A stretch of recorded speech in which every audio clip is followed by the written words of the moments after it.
te samoneo tunu e mamao ia o le tasi le neo sauninga tāua talo sia ia tamao le kalesia ngā solongo le fonosu mana taulumanga ina ia tau il manuia pela va upo masaniai ia tātou te amata mea lava i le atua talo sia i le whaamoe le tau au fianga le kalesia ia wale ngā solongo o lana fontele nei tausanga mo le fia tātou atunu a mesio le tapo inga le kalesia le lava la fasalau tu sa watu tātou fasalaunga mese lava i tapo inga mga solongo o niso taulumanga o le fontele vai ona wina tu ia tau fo i morisi la fia a meso le tapo inga le kalesia o le mawhai ona pa au mai maluani a lo mawhai ona mai mo mai maota malao ia ili ngā solongo lo ia tātou fontele mese o tātou sauni ngalot na tole fa mo lava le o tamao le kalesia ia amateli ai nei tapo inga ina ia tapo au ina pe le tua ia ngā solonga mtau le manga uma o le fontanga mo le foi tausanga ia pe ona ia nei sauni ia o le amatalia ina i toi minuti o toi Mor si le fia le amatalia tātou sauninga ia o le vai asonei lo fa ngā solo i fontanga komiti ese le kalesia ia manisi o sauninga lotu pe ona i sauninga o le autamwhai o le leo ia emese fo i o le sauninga o le loto nu ese ia manisi lavo sauninga o lo fa tautaya le fa moe ia o le asotona e tawulunga i le sauninga ia fa wina i lantu o vem fai au Samoa ia mapokalame tupulanga talavou a luma na ia le fonotele le kalesia o nisi na ona i polkalame ia msalo fo la maula o telingo o tatu polkalame ia pe amai al tatu sauninga o le ne fiafi pe ona failo e sunga Filipi ia o la taita ia le sunga to ina ia fili matalavia mai matanga luenga malua ia awal tatu tapo inga a le mata watu ia uto tele lavo utawa fiel tatu mal tapo ele upili maluni ia mese lava le tu fale o tamau le kalesia ma le lolola o fainga luenga mo le mawina le nei sauninga mo mawina fo ia le nei aso ia le Palacio Timu ia lo tu ai lava ia le nau mai ma le ngā solo mai pea o le pa ia o le kalesia ia wa ia le fa moe o le fono usul nei fo i tausanga ia e pe ona ia le amatanga o le nei fo iaso i le tapua inga pe ona sauni nei Salo la mosa o telenga o tātou polkalame o le nive yaso, a meso o tātou sauninga tu sa watu e la we whakasate vi mo le mai moanga ma le tāpo inga le kalesia msalo. Ia o leo toi nei minute o na amatalia wha mo le tu lai fitu. Ia o na amatalia leo sauninga o le lotu tāo sia. Pe o na eita mao le kalesia, a wale tāo sia ino le fono uso le kalesia mo le netau sanga. A msalo le la tu watu tono tātou malumalu tapuai. Ia e tali ai le taimelo tātou sauninga. Ia mwale ni fa afiafi mal fa mo tamau le kalesia. Manuia la mai moanga, manuia fo tapo inga le kalesia. Tātou tu filo esteme uluma.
le tapu inge le tua te ma le alo ma le angang sa. O fape foia ia kopo, leli ie le atua o lo te mao Abrahamo, le atua foia o lo te mao Isako, o le ne fape mai a jau, ina e toi foia tuia i lo nuu ma lo a inga, o te anga le iat foia te oe, tātou te talo. Le atua whaavawaue, le mātou te whane ne e ma whaamanuina lo suapa ia. Langona pēr le whātau waa, o lau ka le sia o au mai mātou uma. Mātou te le ma whai o na whai o se mea, pēr au noa ma lau fio. Fio mai alo ngāngpa ia, se e whapa ia ina le tāpu inga lau ka le sia o au. Pāptiso ina o mātou loto taito tas.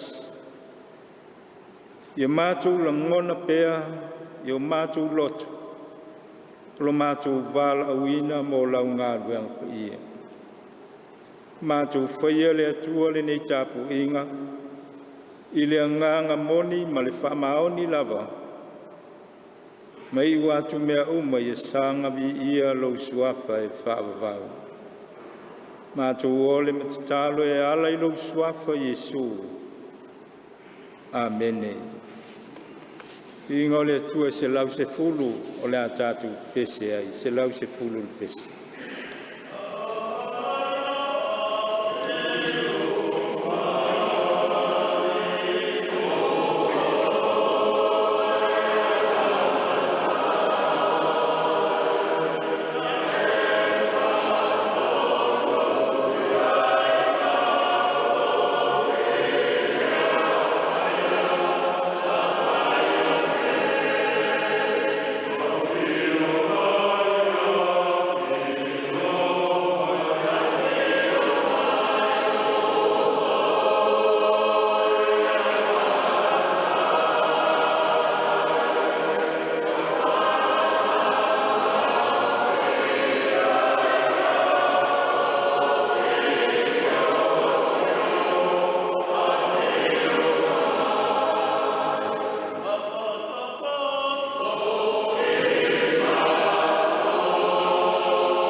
ngai no fiong pa ia le atua.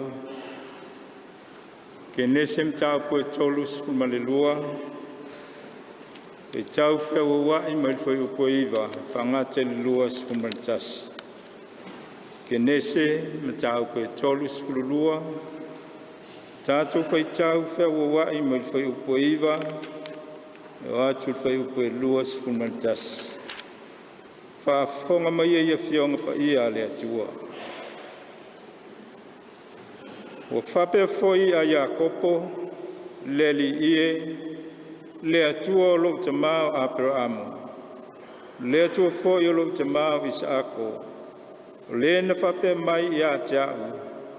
Ina e toi foi atu i lo nuu ma lo ainga o te anga le atu foi i a te oe.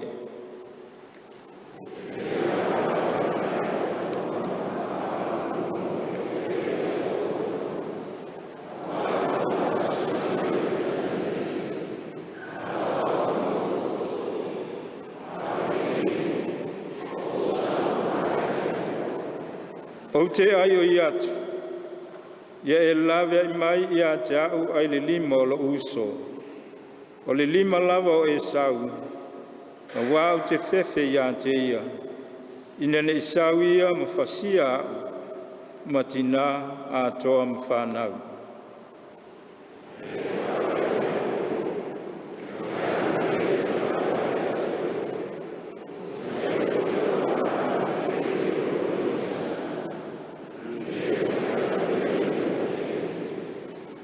Sa no foi o ia i lea pō, na ia ave foi ni mea na ia te ia, e whai ma mea alofa i lona uso e sau.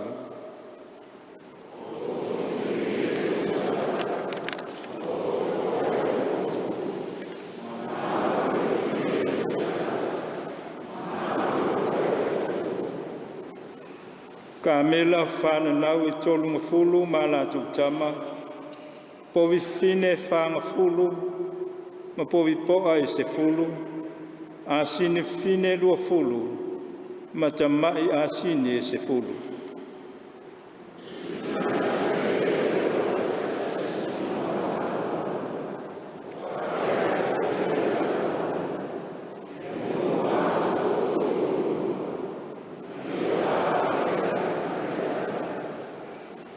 O ia whai atu foi i le amua atu, ua whape atu, pe alua fte ia i malo uso e sau, a whesili mai i atu oe, whape mai, se, sosa ai e oe, a e alu i whea, o ai e ana ia mea e mua mai i atu oe.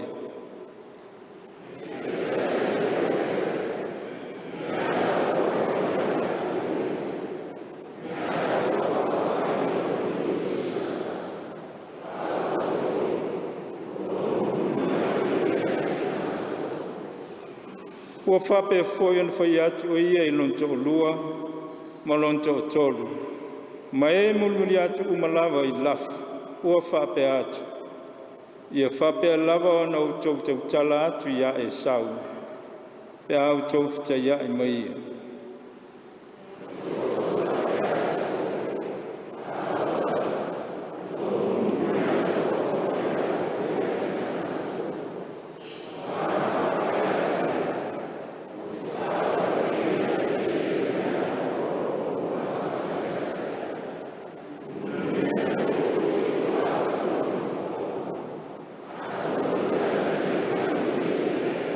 Ma le luas fultasi, o na mua atu lea ia te ia o le mea alofa, a o ia.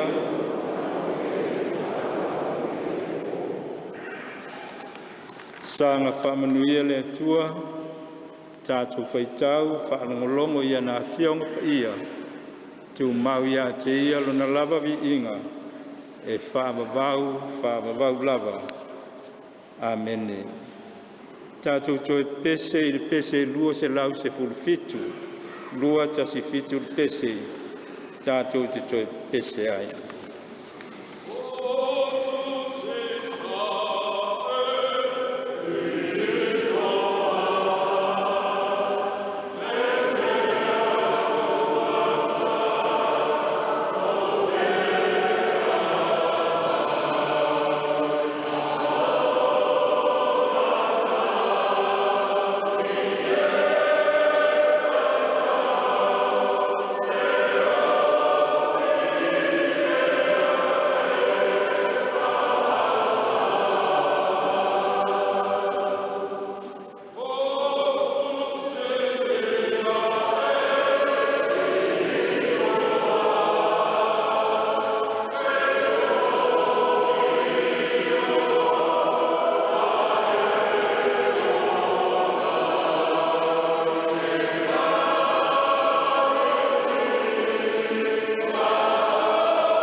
Le te talo e talo si ai le whamoe moe, ka le si au au le whontele nei te usanga.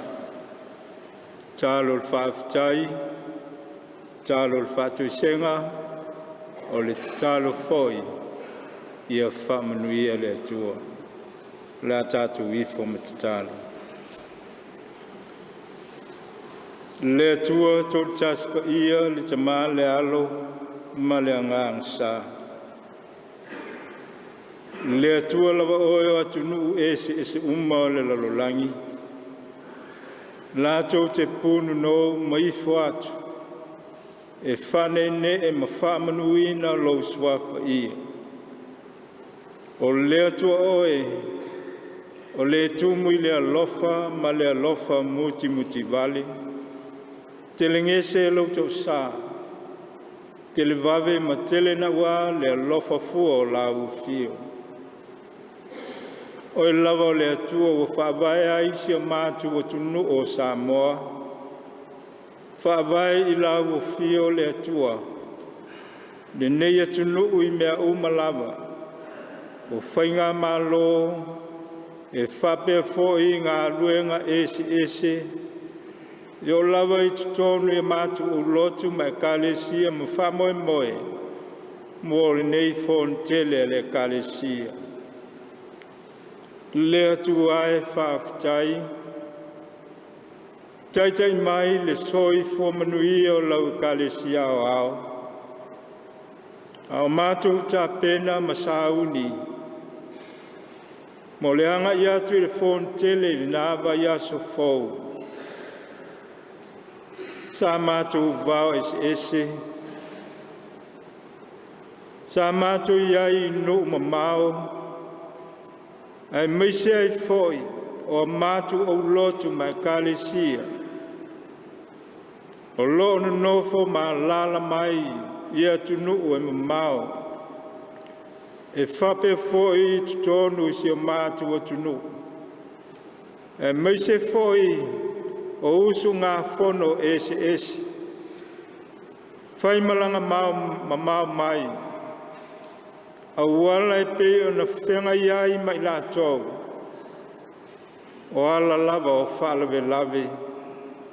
Ma le tele o whawhita auli e tūlai mai. E o lava I lunga o ala tele vave. E le asa ai le tele o whawhita auli. Pe tai le atuae.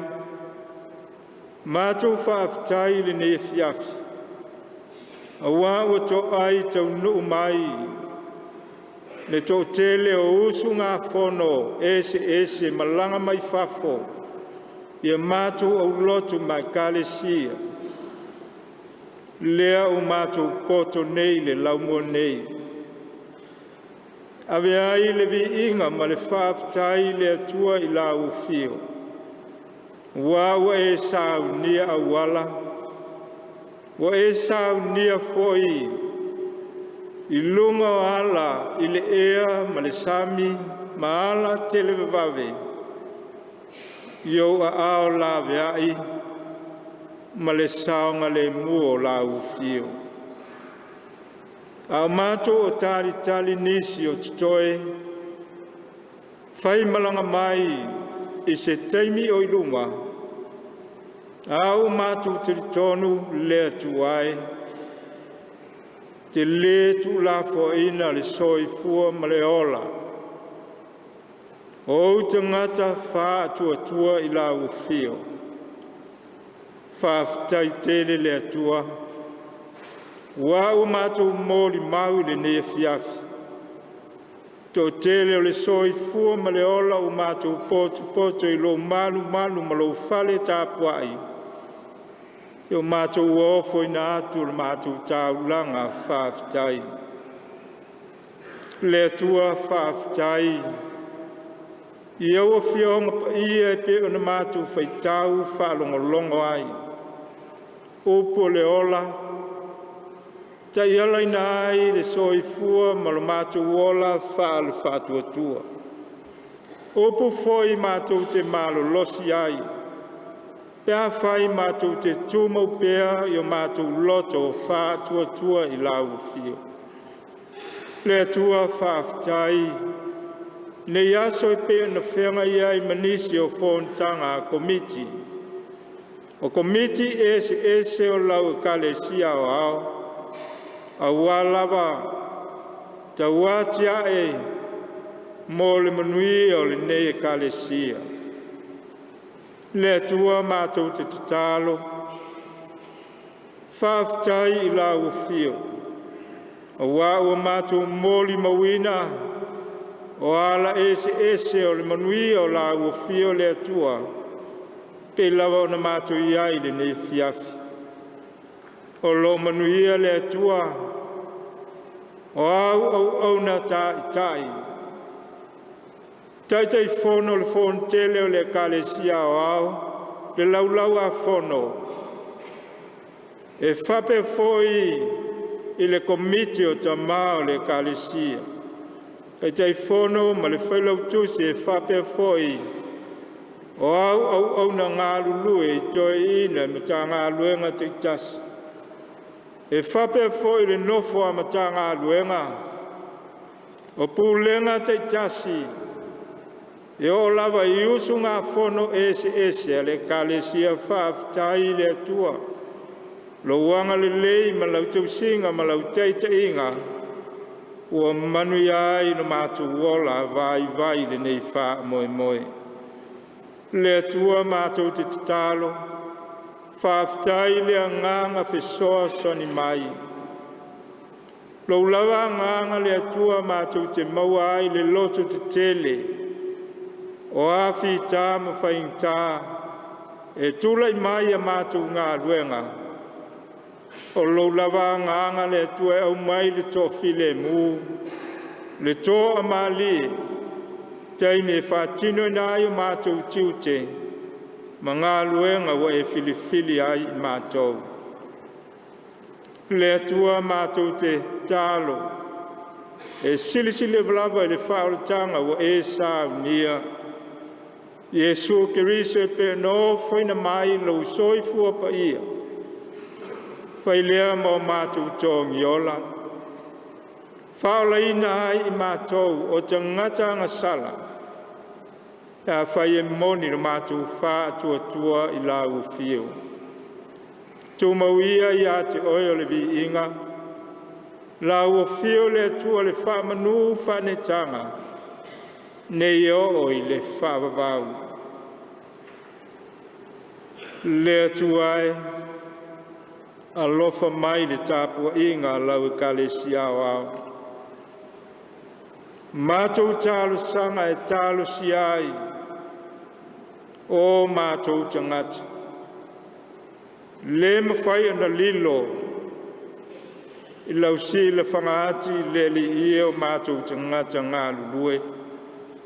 I mātou o au nei le whamaoni. Lo mātou ola. E tuina nau pēa I meo le ola nei. Pāsili o mātou manatu meo le nei o langa.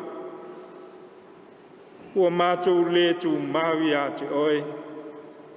Tofi matiu te pe una filifili ai I mātou te tokat.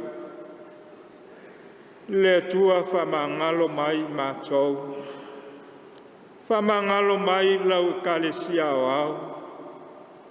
Ai maisi ai o le mātou iai te tonu o le nei no whanga. Le laumo nei o lau kalesia. Mātou te tatalo. Ia e whamangalo mai le atua. O mātou te ngata teito tasi. Ai maisi ai fōi le mātou ola I whi maumaua. Mau ese pēr malau o fio leli I le tele o teimi. Mātou tālo fōi. Ia e whamangalo mai si o mātou o tunu o Samoa. Whawai ia te oe le atua tū maanga. E whape fōi te tununga wha kerisiana. Peitai. E tauma mao mātou loto malau fio. Aala mātou tatalo. Whamangalo mai Samoa mai lava I ona te tai.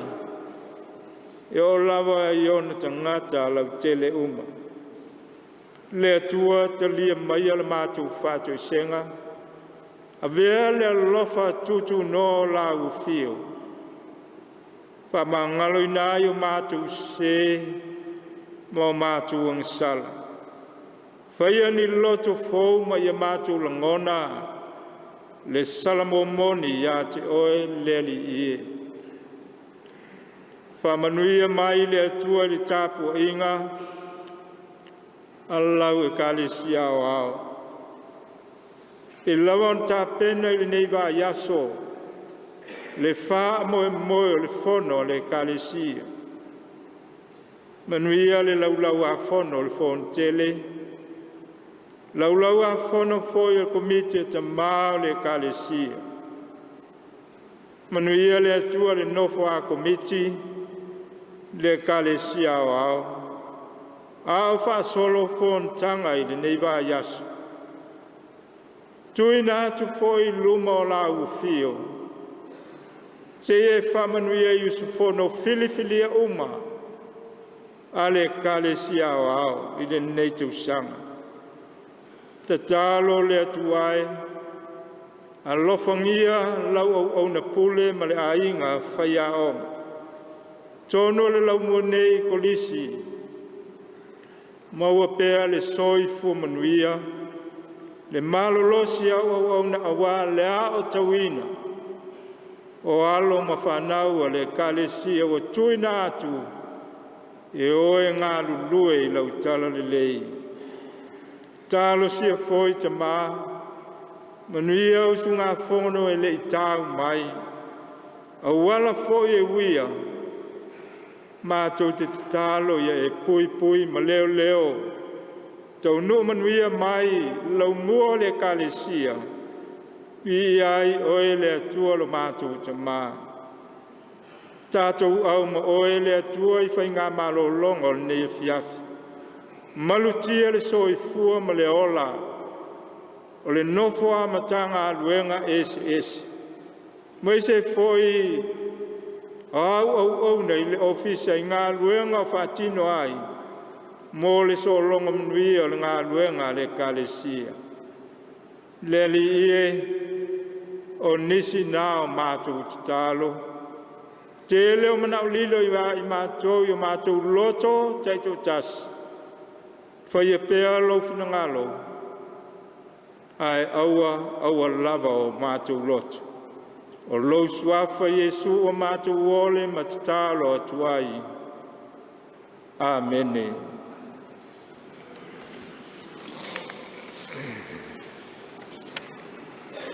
Tātou pese se lau iwa sulima. O lea tātou pese ai.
launga le soafo le tua te maa le alo ma le nganko ia.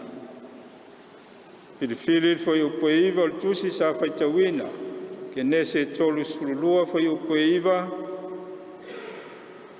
pape foi Jakopo le li ie le atua o lo tamao apero amo. Le atua foi o lo tamao Isaako. O le ne fape mai a te au toi foi i lo nuu ma lo ainga. E anga i lawa se manatu ta iala ni ne yaso o loo whape mai manu malo o se uso. Manu malo o se uso. E le aia stangata e fiaola to i lalo na tura fo i leo tangata. E whaia ina foi. E whape nai se ainga, se nuu, le atunu a toa ai foi mai kalesia. O le whaia ina, o le whaalu maina lea, ma le maasiasi. O le ola polonga ma tau mia ia te tau whaalatangata. A le whanaunga lea whaalatangata. Sa ili a le manu malo. Whinau matawiwi le manu malo. Ta pena i le me ngata i le malos. Poto maleta mai. E maisi ai o le whalangolango le whasinonga ma le taita inga le atua. Ia maua lava le manu malo. Awa le manu malo le whapale ina lea e so se tausi neonga. Ma whamanuianga e tele. A lona uinga ta ua ma le loto o le pule. O le vea mapule. I so se fi naunga ma so se fi ese a inga. Pela wau tū maanga Israelu I tofi ul matua. E whai mapule pe a mawai atu matua. Ai se ana fasioti ai e kaino lona uso a pere. Ole le talia ma le sila o le atua e taulanga kaino. Tau mai ai lona tō I lalo. Whai mea leanga. Tau ina whai e whaatino ai se mea o whai. Ole ai ta fua le taulanga a pelu. Ua sila I ai le atua, matalia I le atua. Tau mai ai le manu malo a pelu. Whai mea sili. O mea ato atoa ua ofo atu mo le atua. Le iunga o le tangata loto mataua. Ma le loto e le. O le maumau solo. Wha seva loina. O ata wa aia ia ma fōlinga wa aia ia. O le ainga o le tamao Isaako ma le tinao Rebeka ma le whanau masanga e sau ma Jakopo. O le whaoa le tofi o le matua Jakopo ma ilona uso e sau. O ni whainga lava mani awala le manuia. Ua ia o le ngia lonta maa. Peo na ia pepelo ai. Ia sa ako o ia o e sau. Au wala whaitonga fiti. E tau ole. Ile fia whaumalo. E maise ai o whau ngai manatu whapito o lontina o Rebeka. Wa o le pele lea Rebeka. Ai mafua isia. Mafua isia ai e winga. O le ola whau malo. Ina ia manu malo. Fia vea o ia whai mapule ai lai titi. E ui winga ma mionga lele leia Jakob. Le ana whamanuia i ai lon tama. Ma ave ai loa le tofi o le un matua. Ma fuanga lea na whasola ai Jakob o lon tina Rebeka. Alu e nofo i lon tuangane o la pana i Patanrama. O le lua se fulu tausanga o le umi o alu ese Jakob o na nofo whatasi ma le tuangane o lon tina. No o mai ai le finangalo le atua Jakopo e te tauna o te fo. Toi fo i lo a inga ma lo no kanana. Lona winga. E uia i vai va inga Jakopo tangata whau malo sola e no ese nofo ai. A le lava e taumuli muli i ai le atua. Ma ua fili le atua o le isi lea ta maa o le folfolanga. O lona tofi kanana. Peo le na fawai i ai le atua i lona aunga ta maa o Aperamo.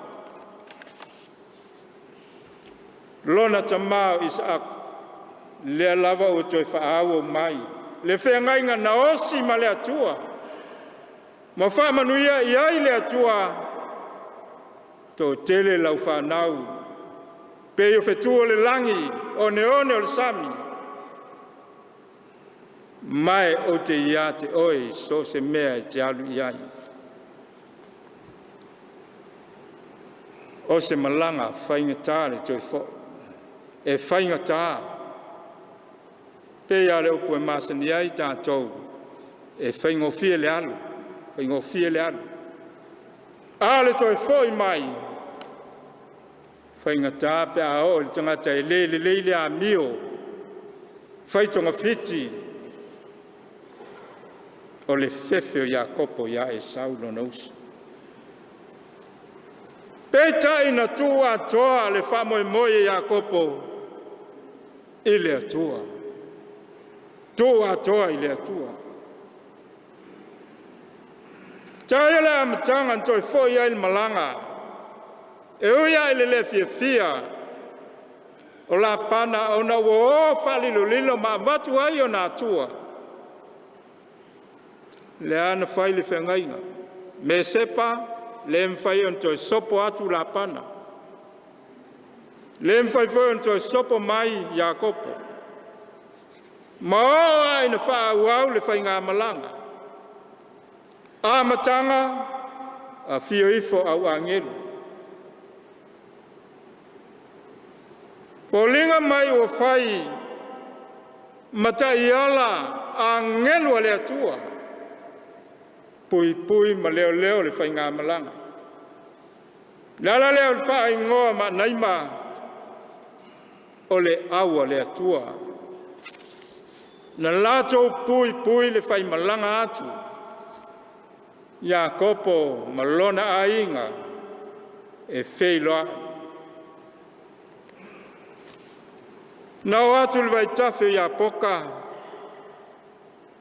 A whetau i ai matangata.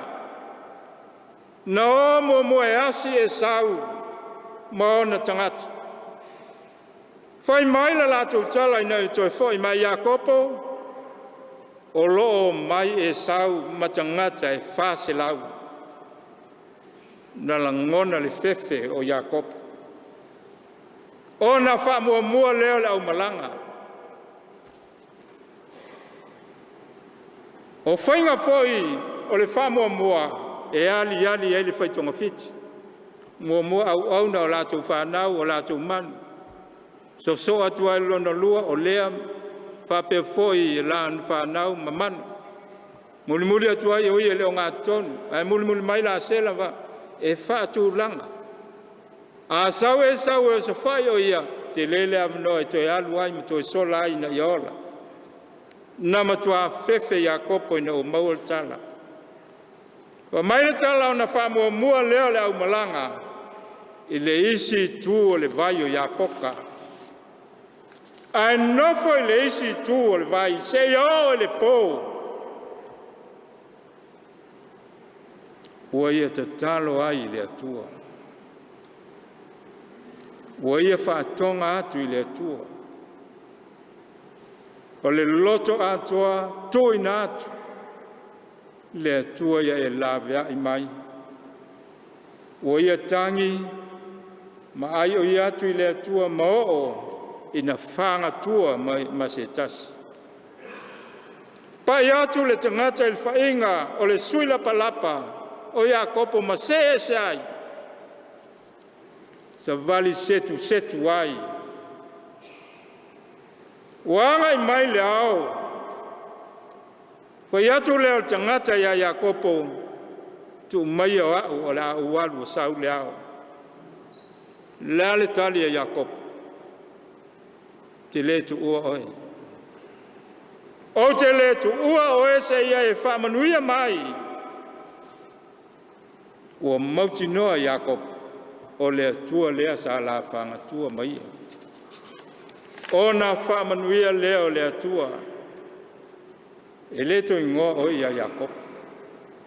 O le o muri vai.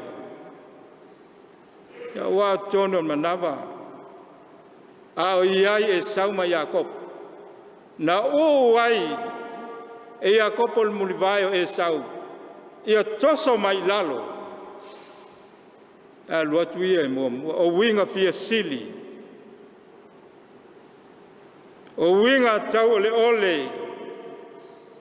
O le ola faitong fiti. O le ingoa le po ngisama le po uliuli. E leto ingoa oi a Iakopo, wha ingoa oi a Israelu, o le ali, o ia o le atua. O wa o se ua whinau ma le atua a toa matangata. Ma ua e manu ma lo ai. Wha manuia le atua ia Israelu, na ta pena ai e le atua Israelu, mo la la whilo inga, malona uso. Lea lea ta penanga. O le tangata o whaafou e le atua le ola. Ave ese le tangata tuai, le uinga pepelo, whaitonga fiti, fia sili, ave ese. Alu ma le loto maulalo. Alu ma le loto maulalo. Langona ifo le salamo moni. Lala leo le ifo to ele whaafitu e na ua vaai atu ia e sau. Na ifo whaafitu e to ele. Ato anga o le loto mau lalo, wha maua lalo. Le tangata ua whaafau e le atua le ola. Ai e sau. E leito e tu e sau e na ua vaai mai se ona uso. Ta moe mai o ia. Tau nuu le mea sai le loto e fia vaai. Fia mafuta o fia pai atu. Luas fulta usanga al mea umi. Ta lofa o le fia vaai o e sau. Wa sau le atoa. La feiloa i wa fosi. Fea songi. Fe tangisi, ua fe whaauoa. Le tua na te au mai o le manu maro i ona tungata o le ai se wha moe. Le a uso sa fe ai na i fe vai ai ma fe fuli tua. Le au mai le tua le taimi o le manu maro. Whamanuia le atua, Iakopo, te leto ingoa ia Iakopo. Yo winga mata ngā le. Oe Israelu o le alia, o le atua. Toi whafou le atua le ola. Toi sau nia le atua. Lo tangata ia fou. Loto mau lalo. Langona le salmo mono. Ai sau. Wa uma, wa tea. Wa le ai seisi a wala. E ma fai na fai au loto whamangalo. Loto whamangalo. Ta ua leo le. Whamanatu mai o ne fiafi. Kale sia au. E le fou ia whawhita auli. Ia tātou ngā luenga. E le ngata i le malo, whape foi le kalesia.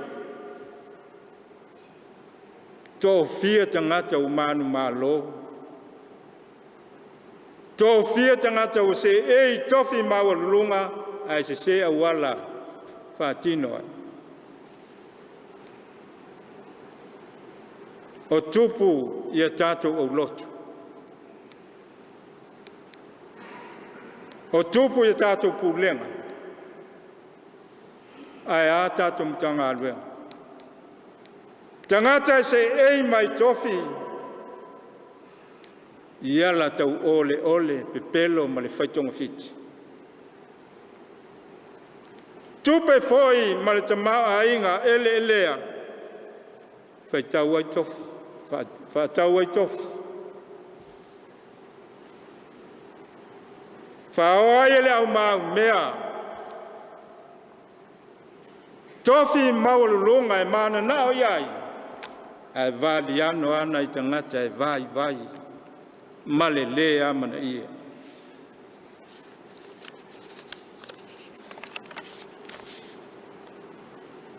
Ta ua leo le neia fiafi. E toi sila iai. Tātou le au whainga luenga. Tofi matiute. Fili ai tātou. Ele kale sia wau. O tātou ngā luenga le. Hai. Tātou ngā luenga. A le lava o te talo o whamanuia. Le atua ia Iakopo. Faulo ora. Ta pena oi. Oi o le li.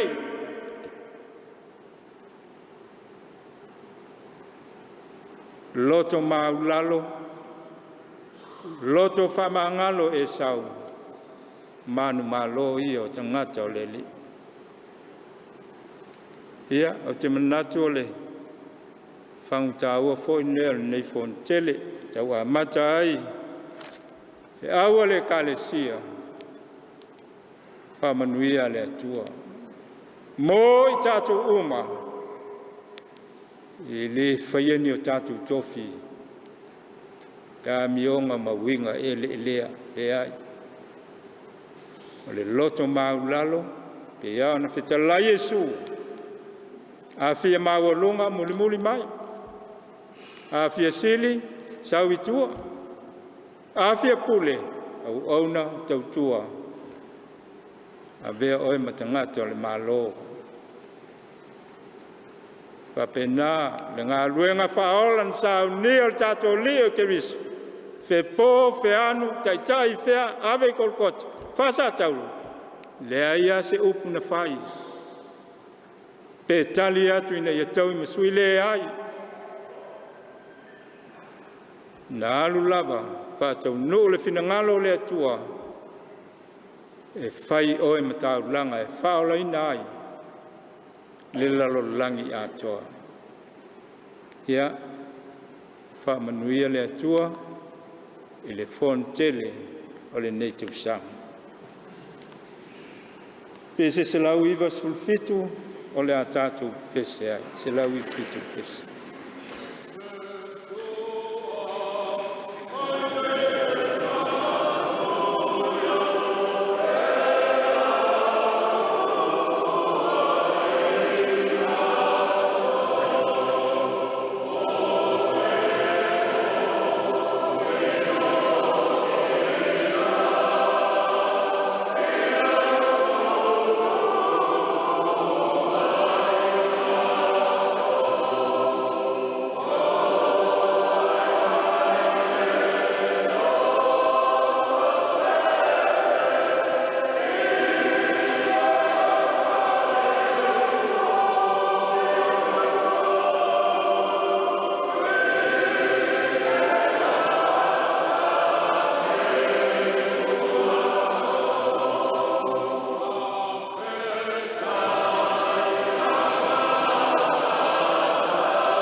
whaial tātou tālo whamanuia mo le atu le whaafteitele lava.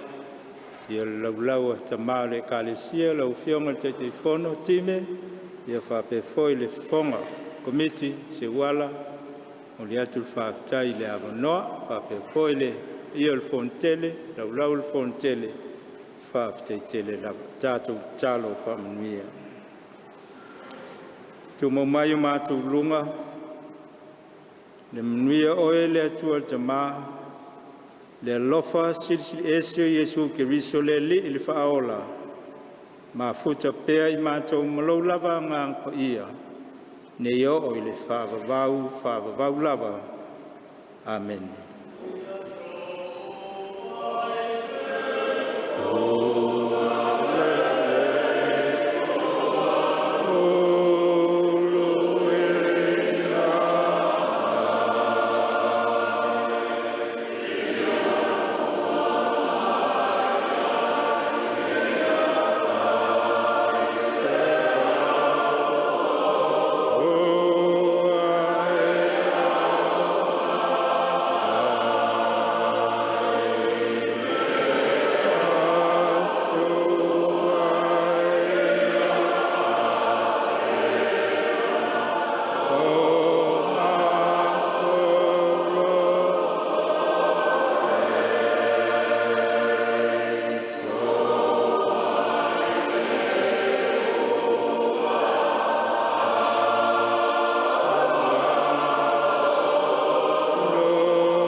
E o le sa mai mo mai tātou waturu il tātou whasalongo tu sa watu le mauto le yupeli.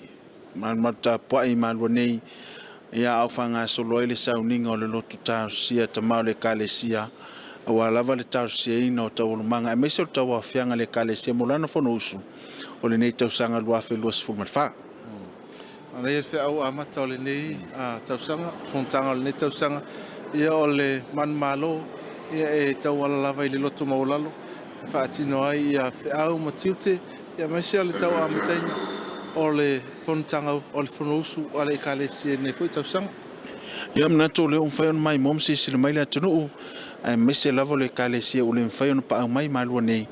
Ia o le lavo umwhai on a mo le mawina nei a tātou sauninga. O lo whanga solo le mauta tāpua I o le yupeli. Salo, ia, o le la whanga solo tātou pukalame o neva yaso. Ia manuia tele tāpua inga le ekalesia tātou tui whilo I la soa tai au. Mai loa inisi o tātou pokalame mnutelina le nea whiawhi tō whasoi fua.